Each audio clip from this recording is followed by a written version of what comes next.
O Senhor esteja convosco. Ele está no meio de nós. Proclamação do Evangelho de Jesus Cristo, segundo São Marcos. Glória a vós, Senhor. Naquele dia, ao cair da tarde, Jesus disse a seus discípulos: Vamos para a outra margem. Eles despediram a multidão e levaram Jesus consigo, assim como estava na barca. Havia ainda outras barcas com ele. Começou a soprar uma ventania muito forte e as ondas se lançavam dentro da barca, de modo que a barca já começava a se encher. Jesus estava na parte de trás, dormindo sobre um travesseiro. Os discípulos o acordaram e disseram: Mestre, estamos perecendo, e tu não te importas? Ele se levantou e ordenou ao vento e ao mar: Silêncio, cala-te. O vento cessou e houve uma grande calmaria. Então Jesus perguntou aos discípulos: Por que sois tão medrosos? Ainda não tendes fé? E sentiram um grande medo e diziam uns aos outros: Quem é este que até o vento e o mar obedecem? Palavra da salvação. Glória a vós, Senhor.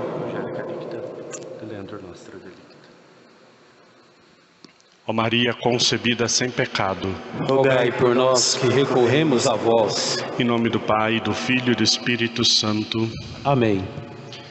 Queridos irmãos e irmãs, hoje, sábado, sempre nós dedicamos à Virgem Santíssima.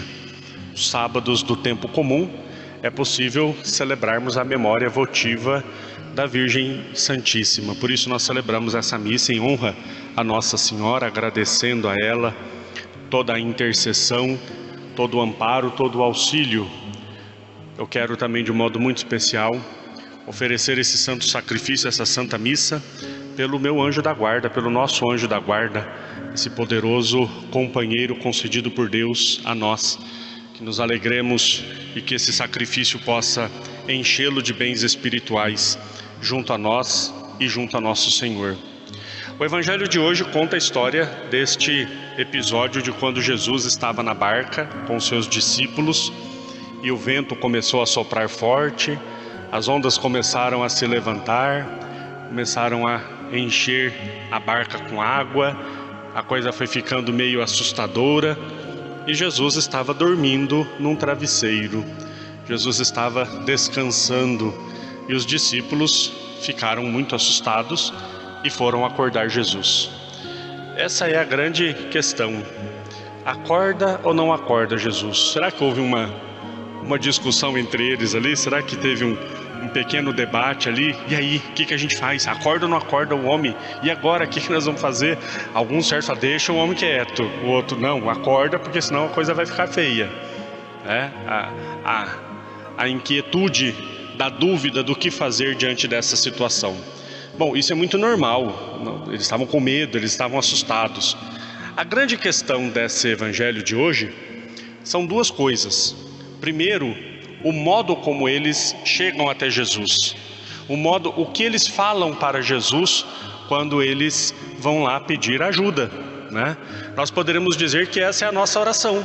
Quando nós estamos em alguma dificuldade, nós rezamos, nós clamamos por Jesus, né? E ele mesmo disse: rezai sem cessar, pedi sempre. E depois a resposta de Jesus a este pedido que eles fizeram. Veja que a oração deles, ela é metade oração, mas metade já reclamando, né? Eu fico impressionado com o modo como a mentalidade que nós estamos hoje tendo a respeito de Deus. Vocês não têm ideia a quantidade de pessoas que muitas vezes numa conversa, em alguma situação, a pessoa demonstra uma insatisfação imensa com Deus, porque não fez o que eu queria, né? Isso é um veneno protestante que foi entrando na igreja. Esse veneno protestante de que, primeiro, essa teoria da da prosperidade, essa teologia da prosperidade, que Deus me dá tudo, que Deus me faz tudo que eu quero, sabe? E aí eu reclamo de Deus os meus direitos, né? Então eu peço para Deus, Ele tem que fazer o que eu quero, na hora que eu quero e do jeito que eu quero. E às vezes falando uma coisa dessas, parece um absurdo dizer isso, né? Eu me sinto até incomodado em ter que falar isto, que Deus tem que fazer o que eu quero. Só falar isso já soa ruim. E a pessoa fica chateada, ela sai, ela não reza mais, ela não vai mais na igreja, ela não, porque Deus não fez o que eu queria. Foi assim que os discípulos rezaram. O Senhor não se importa? Tem gente que reza assim. O meu pai está doente, o Senhor não se importa que ele morra? O meu filho está doente, o Senhor não se importa? E a nossa oração se torna essa reclamação diante de Deus. E qual é a resposta de Jesus? Ainda não tem fé? Por que vocês são tão covardes? Aqui diz porque são tão medrosos, mas o correto seria: por que vocês são tão covardes? Ainda não tem fé? E no final das contas, a conclusão de tudo, eles ainda não sabiam quem era Jesus. Mas quem é este que até o mar obedece, que os ventos obedecem? Nós corremos o risco de passarmos a vida toda e não sabermos quem é Jesus, porque nós desenhamos na nossa cabeça uma caricatura de Jesus, nós desenhamos no nosso imaginário uma falsa imagem de Deus, e nós vivemos em função desta imagem de Deus que nós criamos, e nós chamamos isso de fé. Mas eu estou cultuando um Deus que eu criei na minha cabeça, um Deus que me dá o que eu quero, um Deus que faz o que eu quero, um Deus que rege o universo inteiro, mas Ele tem que me obedecer. E aí no final das contas eu nem sei quem é esse Jesus então. Quem é o Jesus da Sagrada Escritura, que disse que nós teremos tribulações no mundo, que nós seríamos perseguidos, que eu devo me alegrar quando me perseguirem, quando mentirem a meu respeito e disserem todo tipo de mal, me jogarem na prisão, quando me arrastarem aos tribunais para dar testemunho da minha fé. Quem é este Jesus que não condiz com aquela imagem do Jesus paz e amor que eu tenho na minha cabeça? Então, meus queridos irmãos e irmãs, a nossa oração, ela deve ser uma fonte de encontro com este Deus, para que a minha vontade se submeta à vontade dEle. A minha oração tem que ser um encontro com este Deus que me ama infinitamente, com este Deus que me ama a ponto de ter dado a vida por mim, derramado sangue por mim. O Deus Pai que deu o seu próprio Filho para nos salvar, que sabe o que é melhor para mim do que eu mesmo acho que sei. E aí a minha vontade se dobra diante da vontade deste Deus, e ali se encontra a verdadeira felicidade. Ali se encontra a verdadeira realização de uma vida, ainda que neste mundo passemos por tribulações. Aliás, que bom que passemos por tribulações neste mundo. Que bom que passemos por tribulações neste mundo, porque a certeza absoluta de que nós não estamos comungando com as ideias do mundo.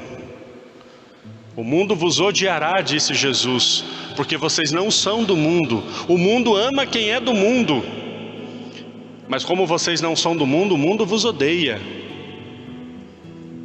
Que bom que o mundo nos odeie, porque eu também não amo o mundo. Que bom que o mundo nos odeia, porque do mundo nós não esperamos nada. Nada. Do mundo nós não queremos nada. E mundo aqui, sempre eu repito, não é a criação de Deus que é bonita e perfeita. O mundo é essa mentalidade egoísta, hedonista, essa mentalidade mundana. O mundo na concepção de São Paulo. Então nós também não queremos nada do mundo, porque nós não nascemos para viver aqui para sempre. Aliás, a nossa passagem aqui é muito rápida. Tem um salmo que diz: a vida do homem sobre a terra é muito curta. Vivemos, e aí o salmo diz, né?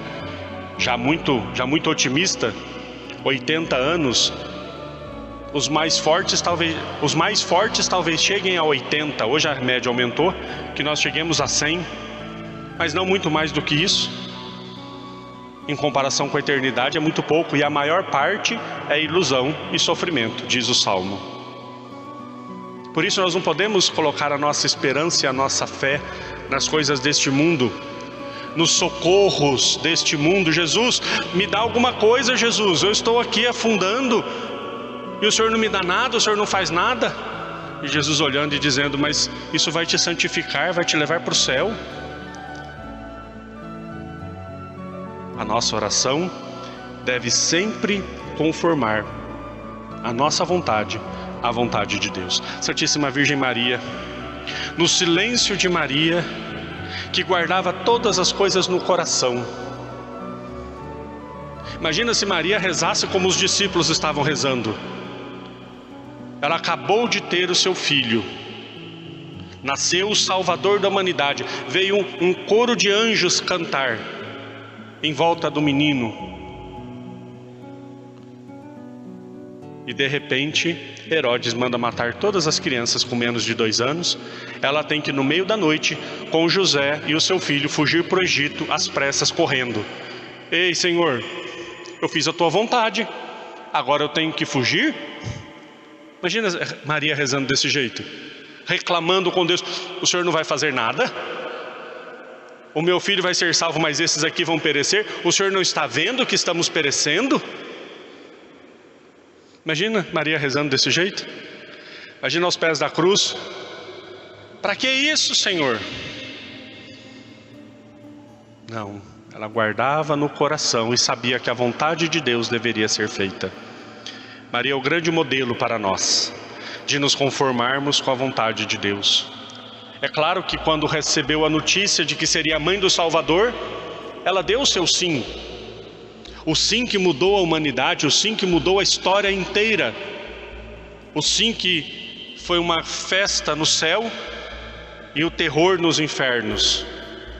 Mas o sim dela foi desde a festa e a alegria do anúncio do nascimento de Jesus até os pés da cruz. O mesmo sim, a mesma decisão, a mesma obediência, a mesma submissão à vontade de Deus.